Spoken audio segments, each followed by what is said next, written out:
Olá pessoal, bem-vindas e bem-vindos ao podcast do Manchetômetro.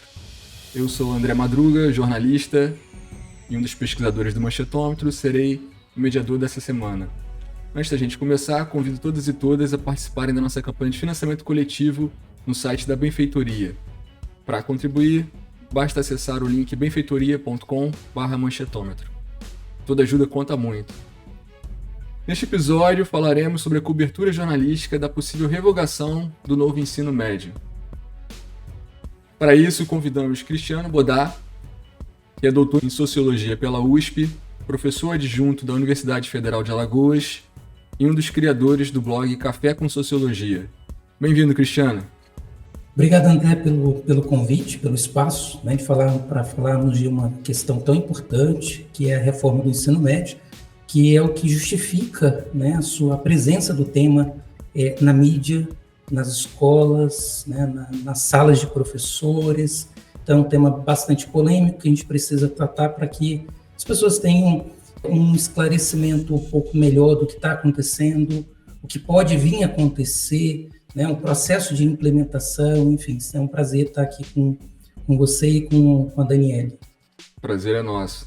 E também, como o Cristiano disse, contamos com a doutora em Ciência Política, pesquisadora do Manchetômetro, Daniela Drummond. Bem-vinda, Dani. Oi, André. Oi, Cristiano. É um prazer estar com vocês, conversando sobre a implantação do novo ensino médio, algo que eu vivi na prática no ano de 2020 e 2021, e agora volta à tona, todo esse debate a respeito do tema. É isso, vamos lá. Na nossa pesquisa de monitoramento dos grandes jornais, verificamos que a temática da revogação do ensino médio está muito em alta. Dani, por que o NEM, como o novo ensino médio é conhecido, tem sido alvo de tantas críticas?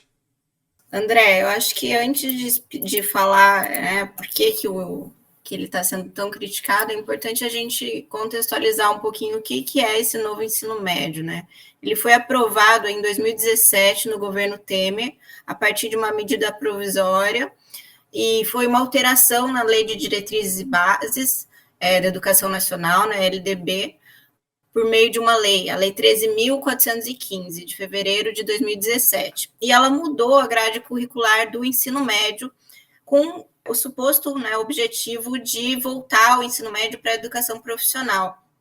A gente pode falar um pouco dos desafios do ensino médio, um deles é a evasão e a ideia de que ele está um pouco deslocado do mercado de trabalho, do que seria, qual seria essa função dos últimos anos que as pessoas passam na escola.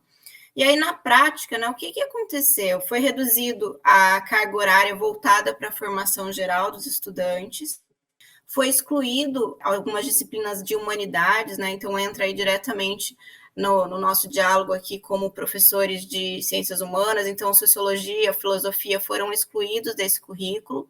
Foi integrado, foi colocado uma nova disciplina que eu sempre brinco, eu queria conhecer alguém que é formado em projeto de vida, que é essa disciplina que foi inserida de projeto de vida, que é algo muito vago. Foram ofertadas disciplinas eletivas para os alunos e, na teoria, os alunos teriam itinerários formativos a serem escolhidos. Então, eles teriam algumas matérias obrigatórias e poderiam escolher algumas outras disciplinas. E aí, na prática, o que a gente tem percebido? Que, principalmente nas escolas públicas, onde tem 80% dos estudantes do Brasil, tem tido muitos desafios, E um deles é a falta de professores para lecionar esses itinerários formativos. E aí, por que eu estou conversando sobre esse assunto, Estou sempre aqui no podcast falando sobre a cobertura midiática, mas eu também tenho formação em ciências sociais. E em 2020 e 2021, eu atuei numa rede privada como professora de sociologia e eu acompanhei essa elaboração dos itinerários formativos.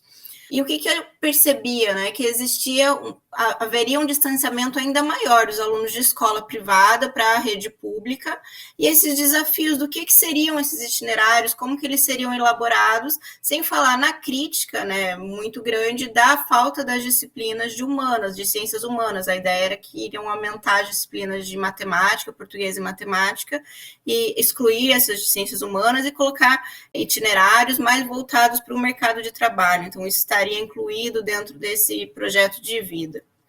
E aí, essa implantação do novo currículo, ela se daria de forma gradativa, né? Então, a lei foi aprovada em 2017, em 2022 estaria a implantação do primeiro ano do ensino médio nas escolas, em 2023 do primeiro e do segundo ano, em 2024 todas as séries estariam alteradas para esse novo ensino médio.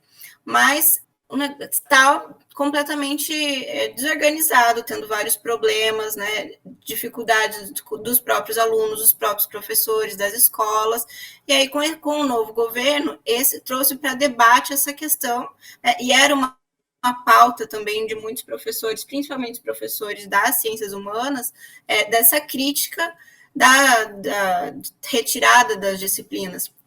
Então, a partir do novo governo e desse início de implantação, em alguns colégios já começaram, em outros ainda não, e essas dificuldades, isso passa a ser alvo de muitas críticas, né? E retorna ao debate, e há essa tentativa de revogação do novo ensino médio, que é, né, popularmente conhecido como NEM. Então, eu acho que a gente, para entendermos um pouco essa proposta, né, em andamento da reforma do ensino médio, acho que é importante a gente olhar para os elementos essenciais que constituem a reforma do ensino médio. Esses elementos essenciais são a perspectiva que está por trás do modelo de currículo, que é o que tem gerado efetivamente os grandes debates. Porque, por um lado, hoje, né, o governo ele sinaliza por uma tentativa de fazer ajustes, e, por um outro lado, pesquisadores, entidades científicas apresentam a necessidade de uma revogação completa da reforma do ensino médio. Então, a gente tem essas duas perspectivas hoje em disputa em relação à reforma do ensino médio. Uma, pensando numa possibilidade de revogação completa, e um outro grupo pensando em ajustes, né, que é o que o Ministério da Educação hoje vem sinalizando. Inclusive, a consulta pública disponibilizada no dia ontem, 24 de abril, demonstra claramente essa proposta do Ministério da Educação, de fazer um ajuste na reforma, né, porque as questões que aparecem na consulta pública, elas têm um viés muito de confirmação da manutenção e proposições de ajustes pontuais que não mudam a essência da reforma. E é justamente essa essência da reforma que é o que tem levantado as principais discussões hoje no campo acadêmico.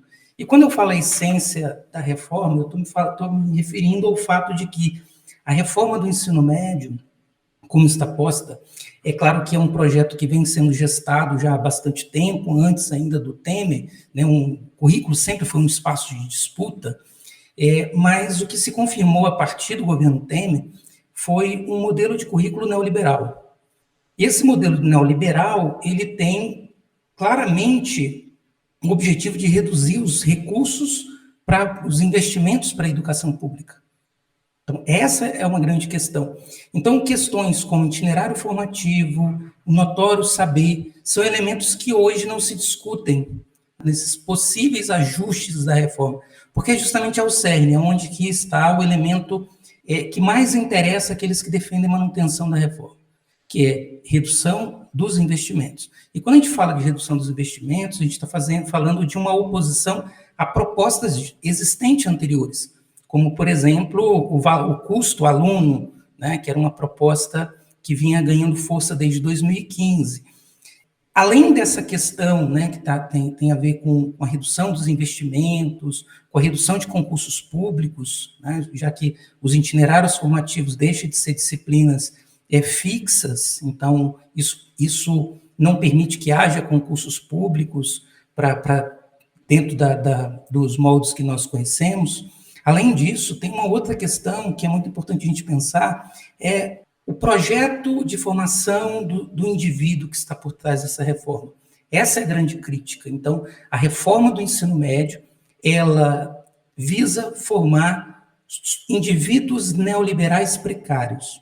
O que esses indivíduos neoliberais precários? São sujeitos que acreditam na sua capacidade individual de ele mesmo resolver os seus problemas. Isso vai aparecer na disciplina de projeto de vida, isso vai aparecer em propostas como, por exemplo, a disciplina de empreendedorismo.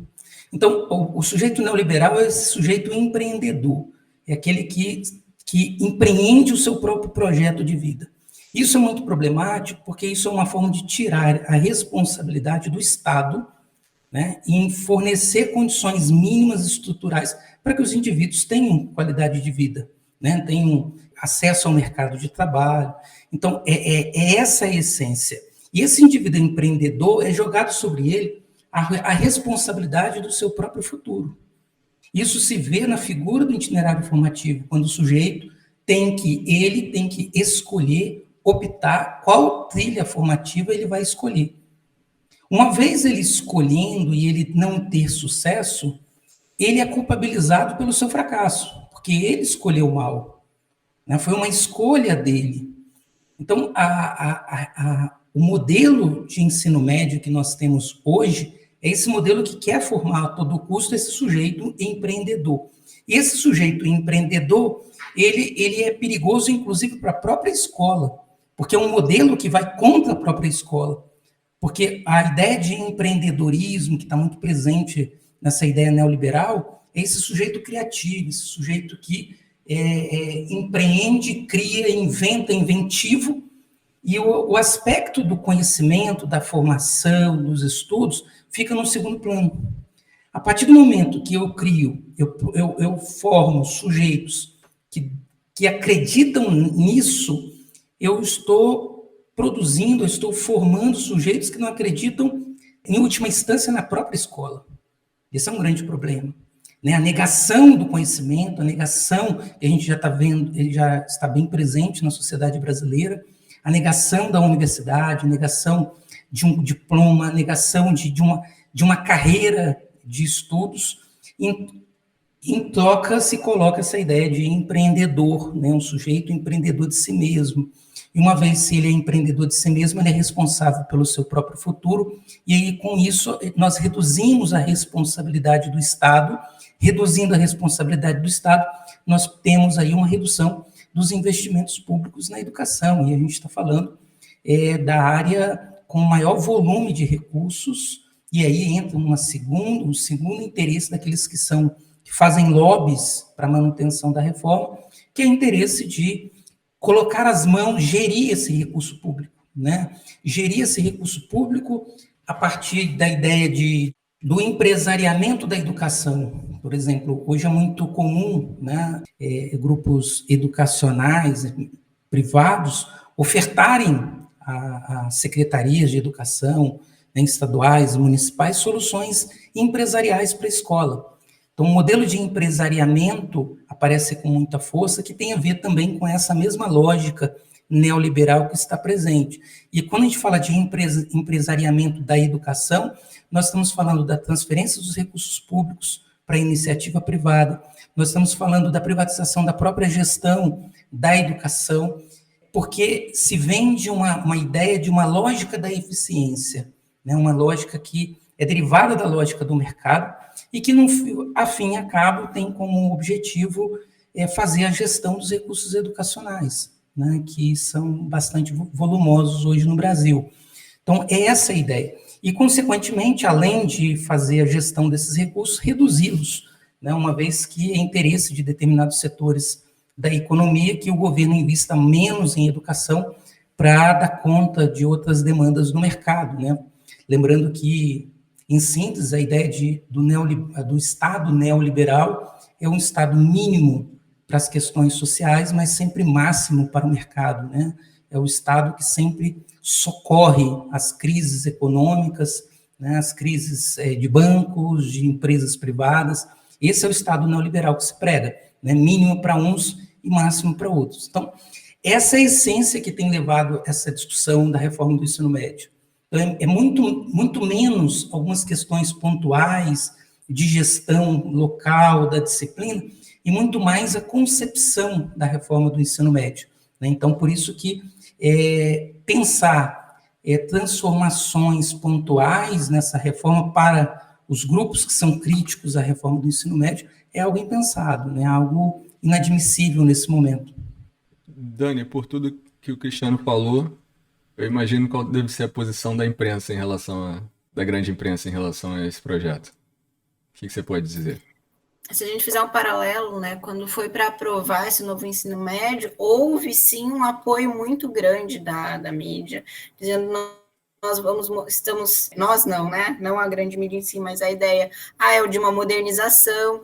Como a gente vem analisando aí os grandes jornais, a gente sabe que eles têm uma posição muito neoliberal, né? Muito similar ao que o Cristiano está dizendo, de um Estado menor, de uma disposição ideológica mais central no Brasil, né?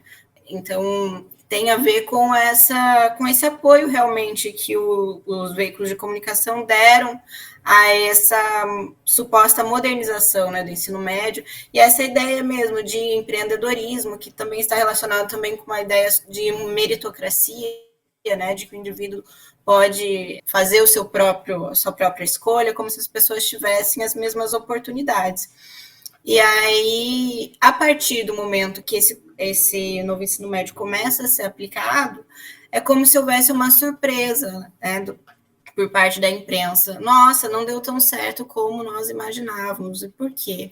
E aí os especialistas, né, aí a gente pode voltar a essa conversa com o Cristiano, e já sabiam, né, que muitas coisas não iriam dar certo, já imaginavam que teriam problemas nas escolas públicas, que haveria esse distanciamento maior da rede pública e da rede privada, e já sabia também dos interesses que estavam por trás dessa aplicação, né, dessa nova legislação.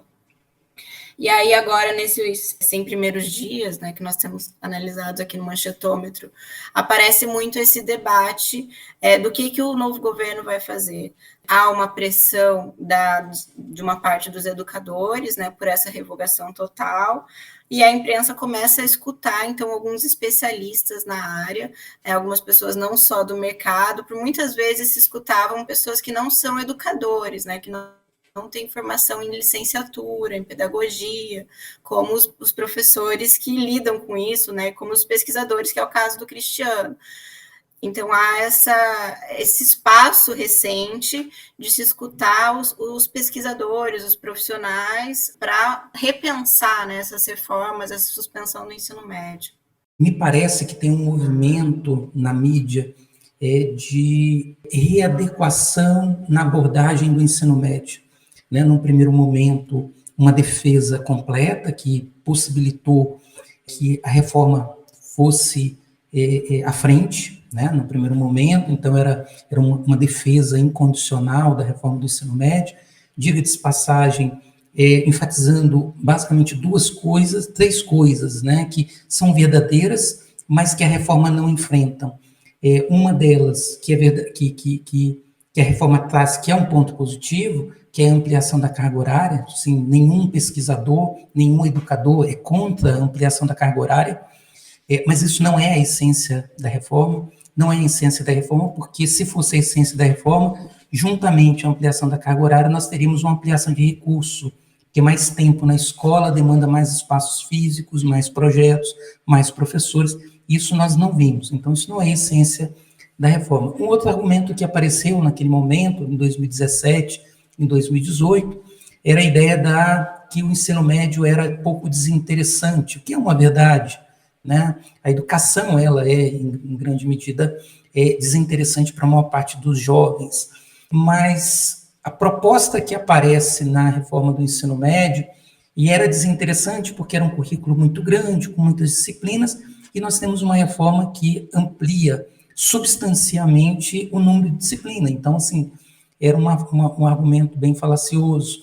né? E o segundo era a possibilidade dos alunos escolherem, né? Agora nós vamos ter um ensino médio, onde os alunos vão poder escolher, né, de acordo com suas afinidades, de acordo com seus interesses profissionais e tal.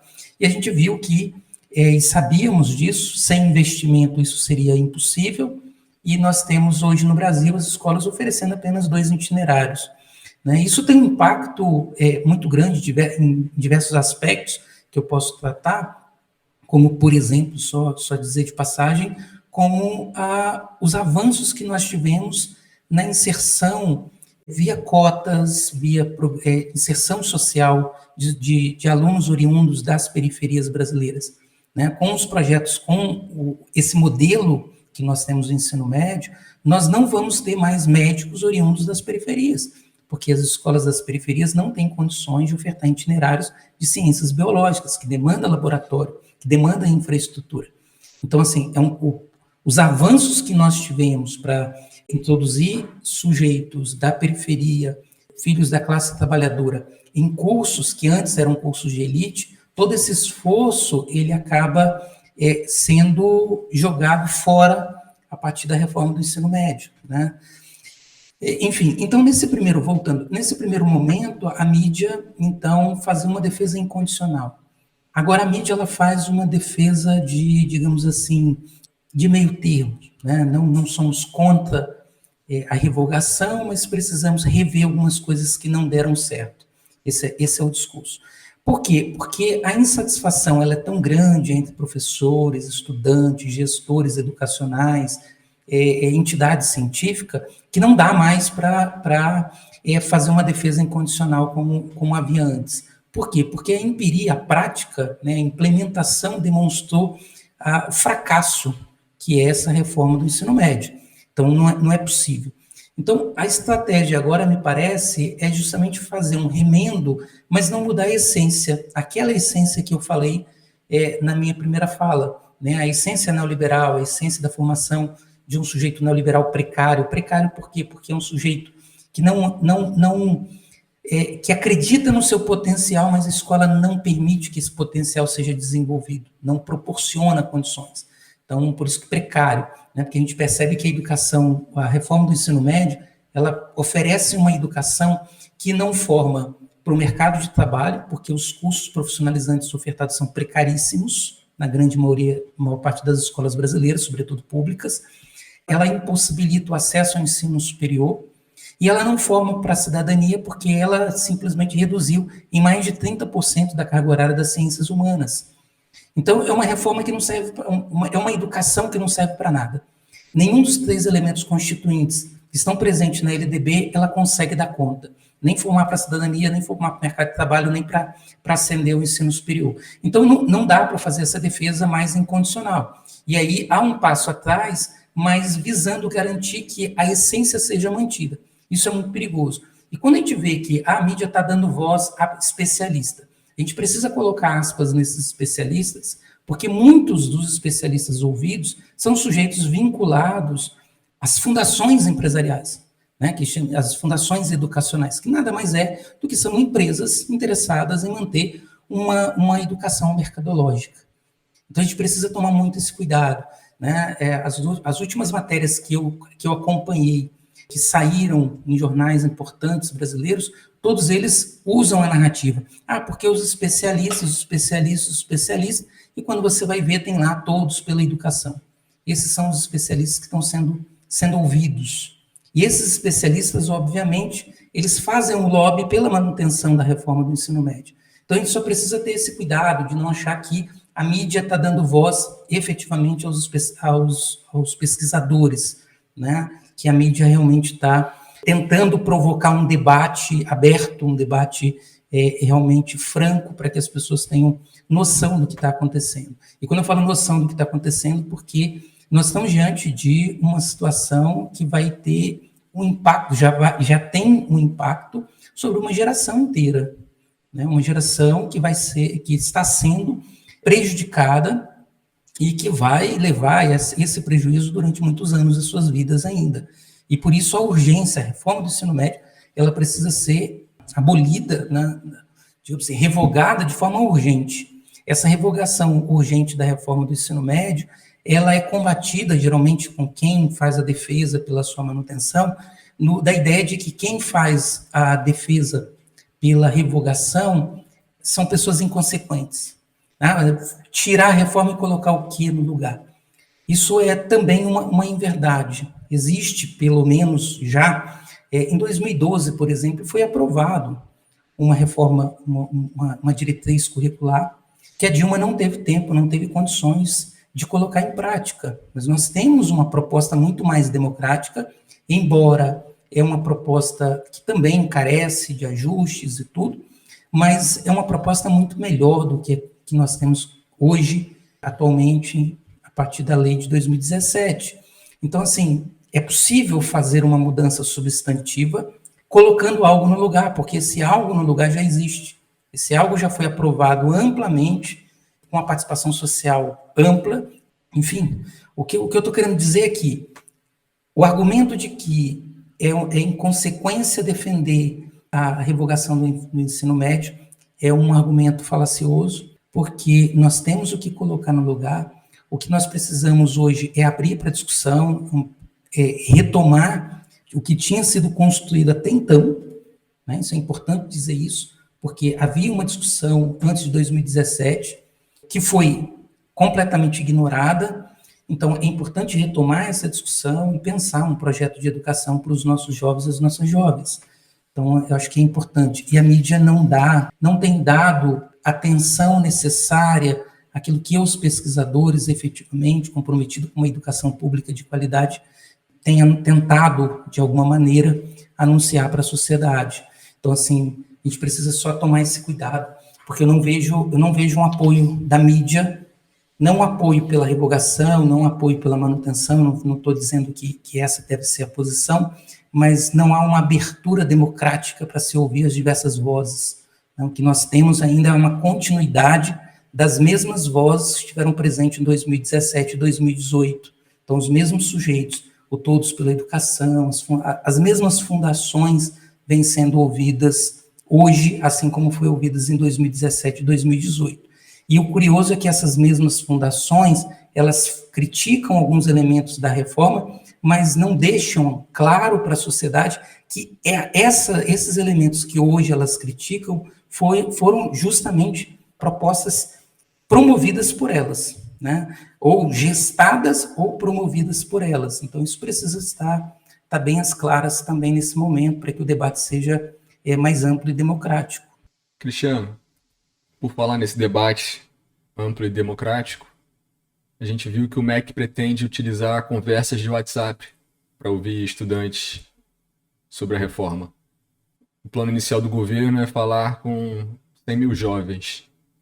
Essa medida é importante, além dos estudantes, quem mais deve ser ouvido, em sua opinião? André, é extremamente importante ouvir todos os sujeitos envolvidos, né? Desde a comunidade escolar e também a sociedade em geral. A minha grande preocupação são os instrumentos utilizados e a forma como esses instrumentos são utilizados. Então, por exemplo, o governo já abriu uma consulta pública inicial no dia de ontem, 24 de abril, e quem faz uma leitura atenta à consulta pública percebe-se um enviesamento de confirmação, ou seja, é uma consulta para confirmar o que hoje os lobistas pressionam o MEC para fazer, que é simplesmente alterar alguns elementos pontuais na reforma e manter a reforma do ensino médio. Então, como que essa coleta de dados ela vai ser apresentada à sociedade? Essa é a questão. Porque a gente viu práticas como no governo Temer, o dia D, né, um dia da consulta, e que foi extremamente obscuro. Abriu-se 2 dias para as escolas discutirem, na época, né, devido às pressões populares, abriu-se 2 dias para se discutir, não se teve nenhuma transparência no que foi coletado, naquilo que foi ouvido, nas posições desses sujeitos, e o governo simplesmente manteve a reforma do ensino médio, quando naquele momento já vimos que tanto alunos quanto professores estavam extremamente insatisfeitos com a reforma do ensino médio. Inclusive, grande parte das escolas não fizeram a discussão da reforma do ensino médio, porque achavam que não havia o que se discutir. né, porque simplesmente precisava ser revogado. Então, o que me preocupa são instrumentos que são obscuros, para depois apresentar à sociedade por que determinadas decisões foram tomadas, fundamentadas em quê? Então, o governo ainda não anunciou nenhuma forma de dar transparência a essas consultas.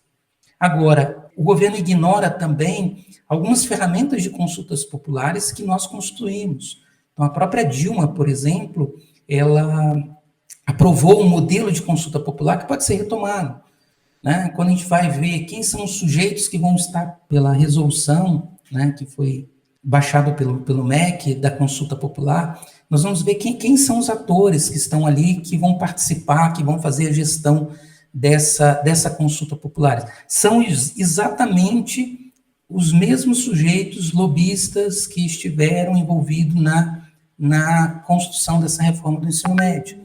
Então, por enquanto, a coisa, eu diria que essa consulta, ela é muito obscura, é uma consulta bastante problemática, porque ela não é inclusiva, né? Diversas entidades importantes do campo da educação não foram convocadas, não foram ouvidas, e essas ferramentas a gente não consegue compreender como que será a metodologia da prestação de conta dessa consulta pública. Porque pode-se consultar e depois ignorar por completo essa consulta e dizer que qualquer coisa foi indicado. Então, isso é muito problemático. A gente precisa debater essas ferramentas para que não caiamos na falsa compreensão de que o governo vai consultar não sei quantos mil alunos. Mas não é apenas isso, né? A gente precisa saber como que o governo vai prestar conta dessa consulta. Como que isso vai estar transparente, para que nós venhamos observar se as conclusões tiradas da consulta realmente representam aquilo que as pessoas colocaram quando foram consultadas. É isso. Eu ia te perguntar, Cristiano, se você vê algum ponto de contato entre essa reforma e aquela ideia de escola sem partido. Essa é uma boa questão, né? A gente tem a escola sem partido, a ideia da escola sem partido, na verdade, é uma grande falácia, porque a ideia é uma defesa de determinados ideais neoliberais, né? De determinado modelo de escola. O que se critica é a posição do professor que foge desse modelo, né? Que foge desse ideal. Então, essa é a ideia da escola sem partido. E a ideia da escola sem partido foi, naquele momento, que teve grande repercussão no Brasil, silenciar as críticas, né? As críticas políticas, as críticas ao modelo educacional, as críticas ao modelo de sociedade que nós temos construído, ao sistema econômico. Então, a ideia era silenciar isso. Silenciar isso por quê? Porque silenciando, podando, né, qualquer tipo de crítica nesse sentido, o modelo de escola neoliberal é facilmente implementado. Então, a reforma do ensino médio ela tem o mesmo objetivo, né? Implementar um modelo neoliberal de educação. Então, a escola sem partido já era princípio de um movimento nessa direção. E a gente vai ver que os mesmos atores sociais que defendiam a ideia da vigilância ao professor, do controle da escola, o controle do que é ensinado, são os mesmos sujeitos que defendem a reforma do ensino médio, né? A gente consegue ver um paralelo muito grande a isso. Você não vê nenhum desses grupos hoje se levantando, fazendo questionamentos à reforma do ensino médio, porque é o que interessa, né? Manter um modelo hegemônico, um modelo que está aí colocado muito bem desenhado na reforma e que interessa a grupos políticos conservadores. Cristiano, e você acha que quais são as consequências se a reforma for aprovada sem modificações, do jeito que está? Então, a consequência maior que eu vejo é a consequência de um processo de mercantilização da educação, como eu já citei, esse é o elemento maior. Mas elementos mais pontuais, nós vamos ter questões como, por exemplo, a subutilização do professor, né, um professor que se forma em geografia, faz pós-graduação, considerando que no Brasil hoje há um grande percentual de professores que se especializam. Então, um professor que estuda 4 anos fazendo uma graduação de geografia, depois mais uns 2 anos fazendo um mestrado, às vezes até um doutorado com mais 4 anos, e ele vai dar aula de coisas como o que rola por aí, brigadeiro caseiro, imagine, né, uma subutilização da profissionalização desse sujeito, né, da expertise desse profissional. Então, a reforma abre margem para nós subutilizarmos isso. E isso tem impacto sobre, inclusive, a profissão docente. Uma vez que são disciplinas que não exigem expertise na área, você enfraquece a categoria, você enfraquece a organização, por exemplo, de grupos vinculados ao ensino da geografia, por exemplo, né? E esse sujeito, ao mesmo tempo que esse sujeito é subutilizado naquilo que ele se formou, naquilo que ele se preparou, nós temos o desestímulo, porque se o professor ele dá aula num semestre de uma disciplina, no outro semestre de outra disciplina, no outro de outra, e geralmente disciplinas que não têm vinculação direta com a formação que ele atua, qual é o estímulo desse sujeito se especializar? Fazer uma graduação, uma pós-graduação, seja em nível de especialização, de mestrado, doutorado, na sua área. Então, ao mesmo tempo que no presente momento nós temos uma subutilização do conhecimento do professor, a médio e a longo prazo nós temos um desestímulo à qualificação docente. O resultado disso é uma educação de menor qualidade. Então, esse é um ponto importante a ser tocado. Uma outra consequência que os itinerários formativos trazem é o fato de que os itinerários formativos, eles são obrigatórios, as escolas são obrigadas a ofertar pelo menos 2. Isso, na prática, acaba virando, as escolas ofertam apenas 2, né? Me referindo às escolas públicas. Isso gera uma educação dualista, né? Uma educação para a classe trabalhadora, com 2 itinerários, e uma educação para a elite com um cardápio muito maior, né, as possibilidades maiores. E não é só questão de quantitativo, mas de qualidade dessa oferta. Então, se, por exemplo, há itinerários formativos que demandam laboratórios, demandam mais recurso, demandam mais espaço físico, demanda mais recurso, coisa que a própria proposta da reforma do ensino médio não viabiliza. Recurso para as escolas, né? Ampliação de espaços físicos, ampliação de número de professores, enfim. Esses itinerários, considerando a qualidade desses itinerários e o tipo de itinerário, a consequência é que as periferias brasileiras não vão ofertar itinerários, por exemplo, vinculados às ciências biológicas e biomédicas, porque demanda custo. Isso significa que no futuro próximo, nós não vamos ter estudantes oriundos das periferias entrando nas universidades federais para cursar um curso de medicina, por exemplo. Então, isso é muito grave. Isso tem um impacto na política de cotas muito sério. Então, esse é um dos grandes problemas. Um outro problema vinculado à própria ideia do itinerário formativo é que o discurso da escolha, além de ser falacioso, é um discurso muito problemático, porque colocamos uma responsabilidade sobre os alunos de fazer uma escolha muito prematura. Né? Eu sou professor da universidade, os meus alunos entram na graduação sem saber o que vão fazer ainda. Então, eu já estou falando de alunos de 18, 19 anos, que estão extremamente indecisos, que ainda estão experimentando, que acabam mudando de curso. Vocês imaginam delegar para um aluno de 14 anos, 13 anos de idade, a obrigação de escolher qual vai ser o futuro profissional dele para o resto da vida.